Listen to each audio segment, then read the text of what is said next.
Silakan Pak Bambang. Terima kasih Yang Mulia. Assalamualaikum warahmatullahi wabarakatuh.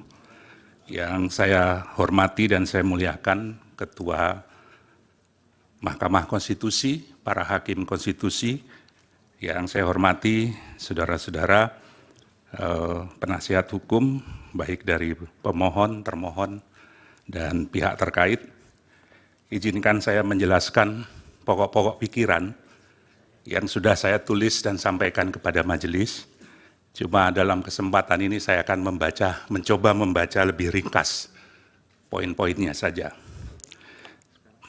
Yang dimintakan keterangan kepada saya oleh penasihat hukum adalah tentang penetapan Gibran Rakabuming Raka, anak dari Presiden Jokowi, sebagai cawapres melanggar hukum dan konstitusi.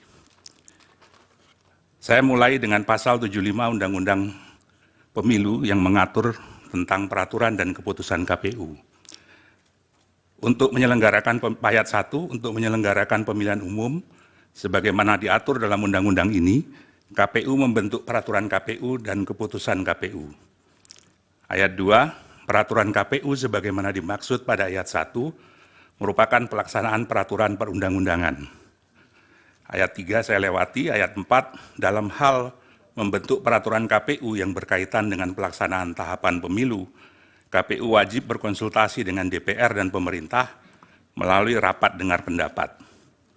Selanjutnya, putusan Mahkamah Konstitusi nomor 90 PUU 21/2023 telah merubah pasal 169 huruf Q menjadi berusia paling rendah 40 tahun atau pernah atau sedang menduduki jabatan yang dipilih melalui pemilihan umum, termasuk pemilihan kepala daerah.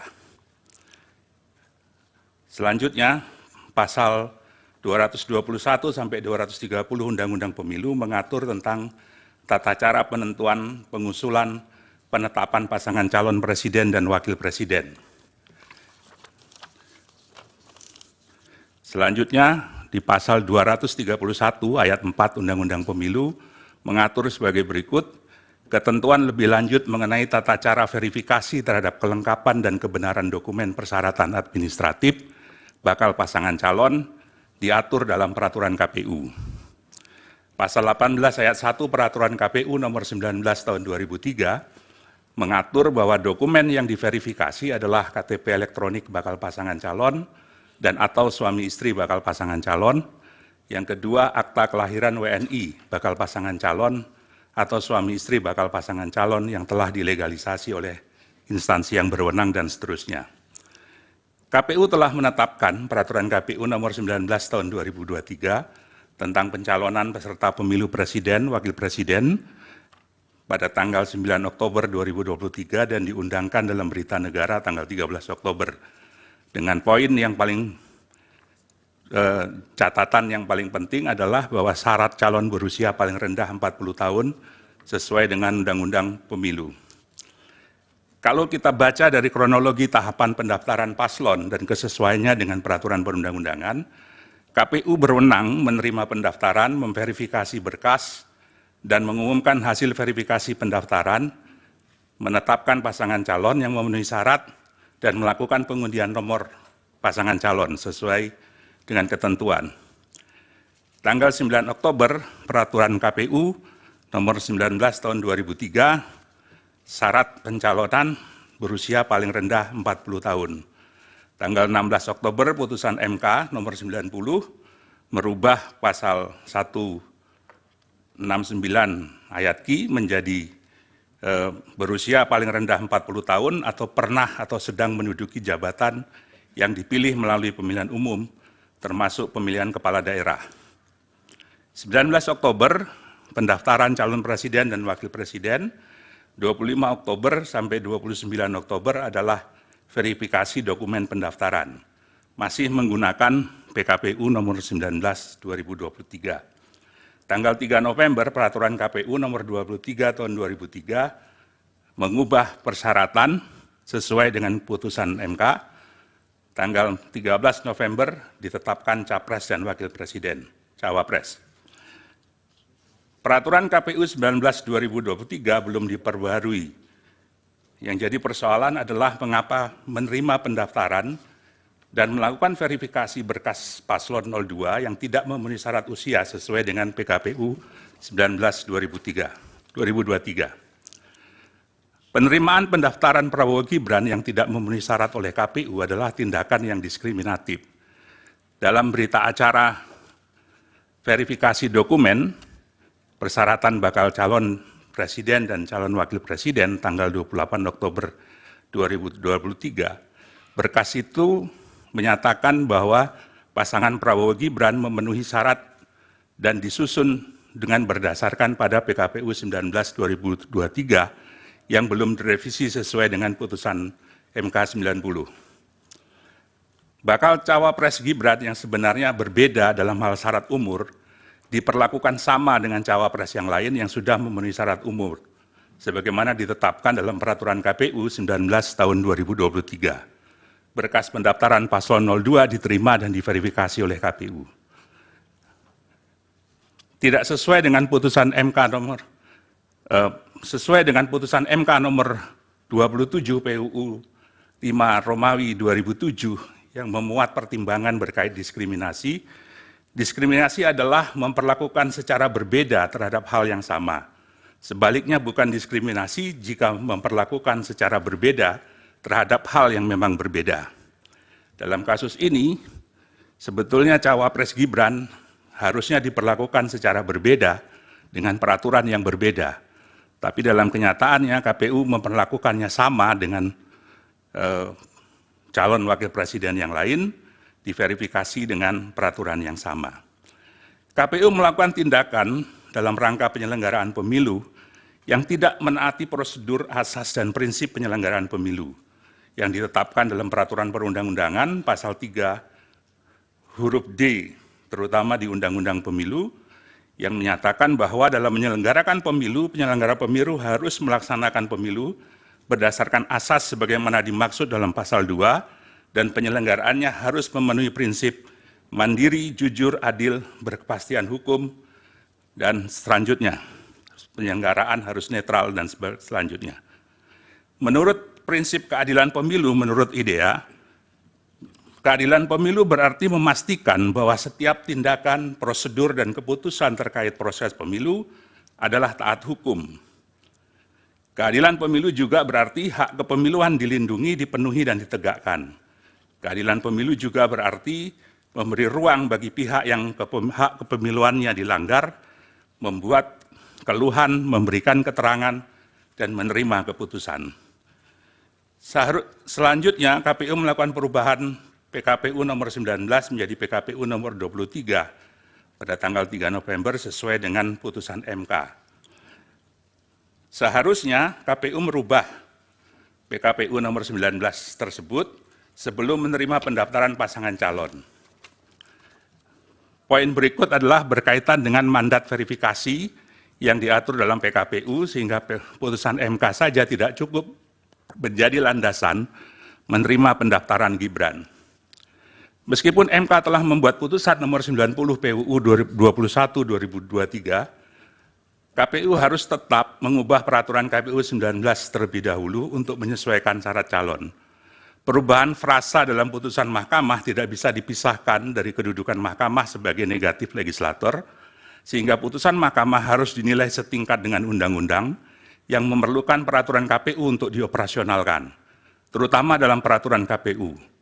Hal ini sesuai dengan perintah Undang-Undang Pemilu pasal 12, pasal 13, pasal 75 Undang-Undang Pemilu, dan lebih jauh lagi harus mengacu kepada pasal 231 ayat 4 Undang-Undang Pemilu yang memerintahkan ketentuan lebih lanjut mengenai tata cara verifikasi terhadap kelengkapan dan kebenaran dokumen persyaratan administrasi bakal pasangan calon diatur dalam peraturan KPU.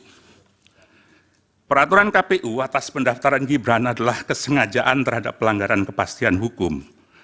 Kebutuhan peraturan KPU mengatur penyesuaian dengan putusan MK tidak hanya kebutuhan administratif, tapi juga kebutuhan hukum pemilu agar tidak timbul kekosongan hukum pasca putusan MK. Perubahan PKPU 19 menjadi PKPU 2023-2023 yang telah sesuai dengan putusan Mahkamah Konstitusi telah melewati batas akhir terhadap pendaftaran paslon dan verifikasi dokumen pasangan calon. Maka verifikasi terhadap Saudara Gibran Raka masih menggunakan dasar hukum nomor 19 2023. Tindakan Komisi Pemilihan Umum membiarkan Raka Gibran terus mengikuti tahapan pencalonan dalam proses pendaftaran dari verifikasi bakal pasangan calon merupakan pelanggaran terhadap prinsip kepastian hukum. Pak Bambang sebentar. Ya. Ini waktunya sudah 10 menit. Lewat 1 menit, 11 menit ya. Akan dihabiskan untuk keterangan ahli tanpa memberi kesempatan pendalaman kuasa hukum ataukah akan dibagi? Esensinya sudah bisa ditangkap sebenarnya kan, apa yang diterangkan saksi ini. Iya, maksimal 20 menit. Tinggal 9 menit untuk pendalaman kalau. Ya. Poin saya menyimpulkan adalah ketidakjujuran dan ketidakadilan dalam proses penetapan Gibran sebagai cawapres bukan sekedar pelanggaran etika, tapi juga adalah pelanggaran hukum dan konstitusi.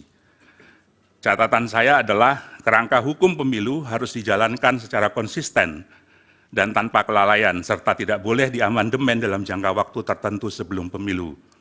Perubahan persyaratan dalam waktu yang singkat di tengah proses pendaftaran mengakibatkan perubahan mendasar terhadap peta kompetisi pemilu 2024. Masuknya Gibran putra presiden menimbulkan ketimpangan arena kompetisi, sehingga pemilu sebagai demokrasi prosedural mengalami disfungsi elektoral. Undang-undang pemilu mestinya tidak diubah di tengah pemilu agar terjadi kesempatan yang sama dan tidak ada yang secara spesifik diuntungkan oleh perubahan dadakan tersebut. Terakhir, putusan MK terdahulu yang memutus diskualifikasi peserta pemilihan umum. Mahkamah Konstitusi pernah melakukan diskualifikasi terhadap calon bupati dalam putusan SELA nomor 145 PHP Bupati 19/2021 dalam kasus Pilkada Kabupaten Yalimo.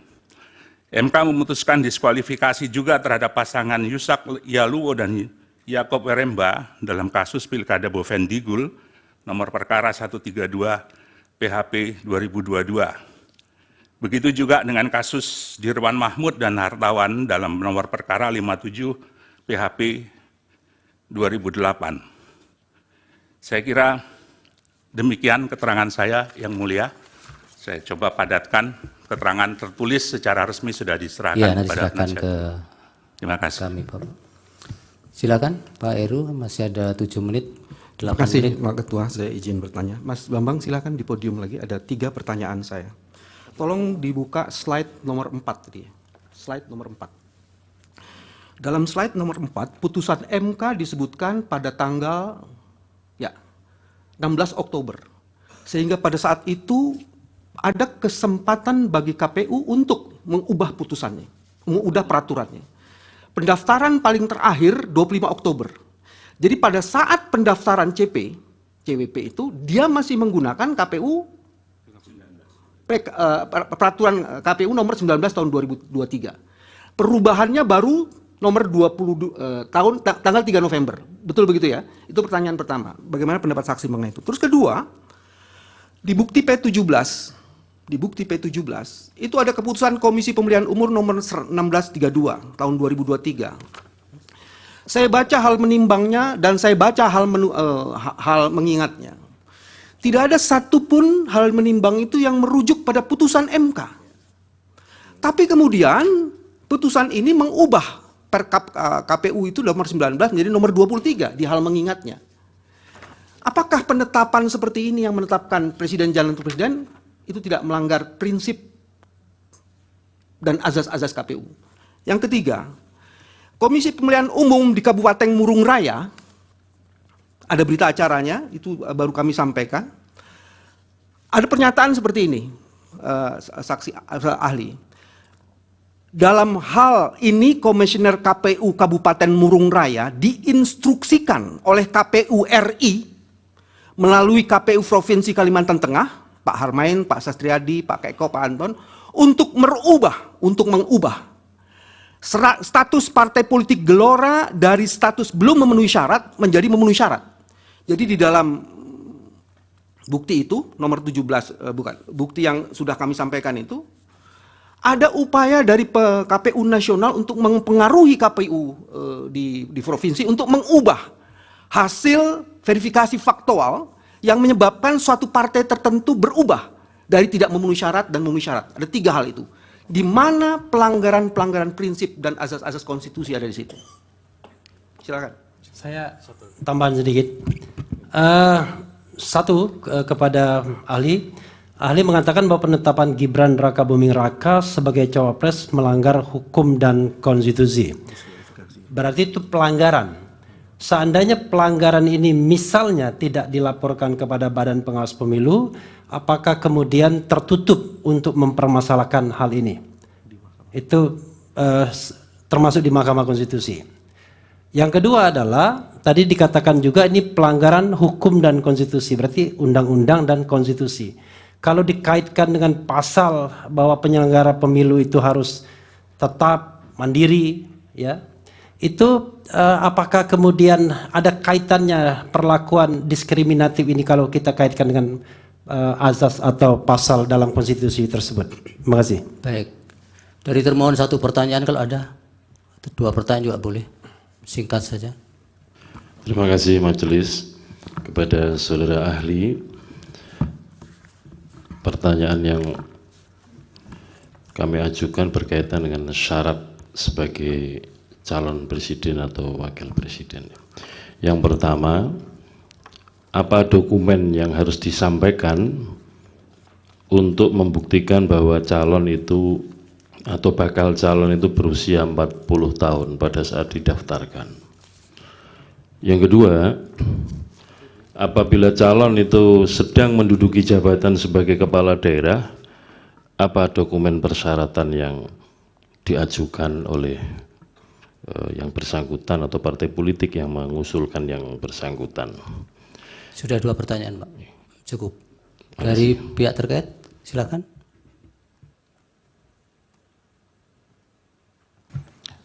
Kami ingin bertanya, pertama, apakah saudara ahli tahu dan dapat membedakan antara sengketa proses dan sengketa hasil dalam pemilu? Apakah proses pencalonan itu termasuk sengketa hasil ataukah sengketa proses? Kedua, jika penyelenggara negara itu tahu bahwa ada norma hukum yang lebih tinggi yang mengatur sesuatu, tapi ada juga norma hukum yang lebih rendah, dan peraturan lebih rendah itu bertentangan dengan yang lebih tinggi. Yang lebih rendah itu secara formal masih berlaku. Apa yang dia harus lakukan jika dia berhadapan dengan situasi seperti itu? Cukup 2 pertanyaan, Prof. Dari Bawaslu ada 1 pertanyaan, cukup ya. Silakan Pak Bambang dipersingkat untuk dari para pihak tadi sekaligus.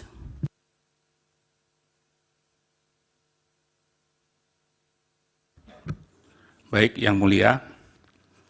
Yang pertama menyangkut dengan timeline yang tadi sudah disampaikan. Antara tanggal 16 Oktober sampai 25 Oktober, menurut hemat saya, pendapat saya, langkah yang harus dilakukan oleh KPU adalah menyusun perubahan PKPU nomor 19 2023 dan mengajukannya kepada DPR. Sehingga kemudian ada kesempatan. Mohon slide-nya yang mulia untuk dipertunjukkan slide 4 biar bisa. Slide tadi, tugas. Nomor 4 slide. Ya. Ada waktu kurang lebih 9 hari atau 10 hari untuk merubah peraturan KPU 19 2023 ini. Dan waktu ini terbuang percuma, tidak ada tindakan yang berarti dalam mengubah peraturan KPU tersebut. Sekaligus menjawab pertanyaan Prof. Yusril tentang bagaimana kalau ada norma hukum yang bertentangan, seharusnya norma yang lebih rendah menyesuaikan dengan norma yang lebih tinggi. Nah, persoalannya adalah kerangka hukum pemilu itu tidak cuma undang-undang, tapi juga peraturan KPU. Dipertegas dalam pasal 75 Undang-Undang Pemilu bahwa untuk melaksanakan pemilihan umum, KPU harus membentuk peraturan KPU dan keputusan KPU. Peraturan itu sebagaimana dimaksud adalah pelaksanaan peraturan perundang-undangan.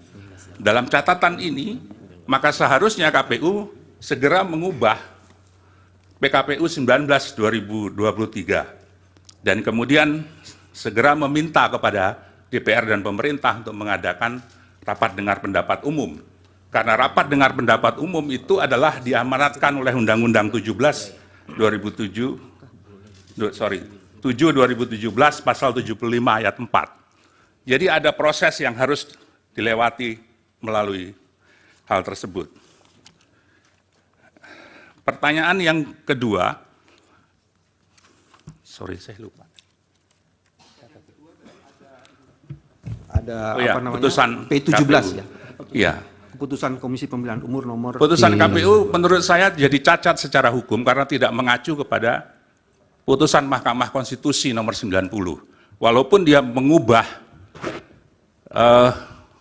saya tidak memegang dokumennya, mengingat pada peraturan Komisi Pemilihan Umum nomor 19, ya, dan kemudian telah diubah menjadi nomor 23. Ini menjadi pertanyaan karena ketika putusan ini dibuat, peraturan KPU nomor 23 itu belum ada, belum disahkan. Ya sudah, yang lain jawab. Yang Mulia, pertanyaan saya nomor 1 belum dijawab.